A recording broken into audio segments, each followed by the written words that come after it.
दिल्ली में हुई 56वीं GST council की बैठक में कई बड़े फैसले लिए गए, जिसका असर सीधे आपकी जेब पर पड़ेगा और इन बदलावों को 22 सितंबर से लागू किया जाएगा।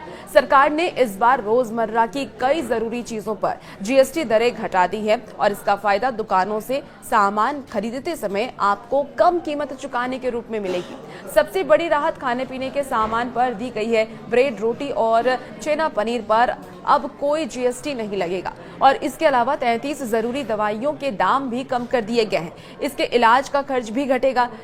लाइफ इंश्योरेंस पर भी पूरी तरीके से जीएसटी पर छूट दी गई है। इससे पॉलिसी खरीदना अब और भी ज्यादा आपके लिए सस्ता हो सकता है।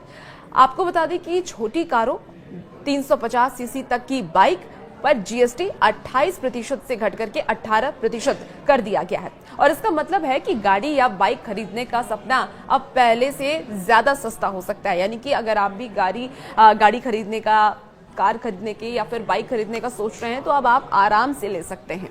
देखिए, हेल्थ केयर सेक्टर में कई जरूरी चीजों पर करों की मार को कम किया गया है और इनमें कई चीजें ऐसी हैं जिन पर टैक्स कम होने से सीधा फायदा मरीजों को मिलेगा, जैसे कि दवाएं, चश्मा और ग्लूकोमीटर। इन सभी चीजों पर टैक्स कम कर दिया गया है। वहीं कई सारी चीजें ऐसी भी हैं जो कि ज्यादा फायदा इन दिनों जो पेशेंट है उन्हें पहुंचाएगी, जैसे कि जो भी कंज्यूमर हैं या मेडिकल ट्रेडर्स हैं, दोनों को इससे देखिए फायदा होने वाला है। मरीजों को तो होगा ही होगा, इसके साथ ही जो दवाओं की फैक्ट्री में काम करने वाले लोग हैं उनको भी बहुत ज्यादा फायदा होने वाला है।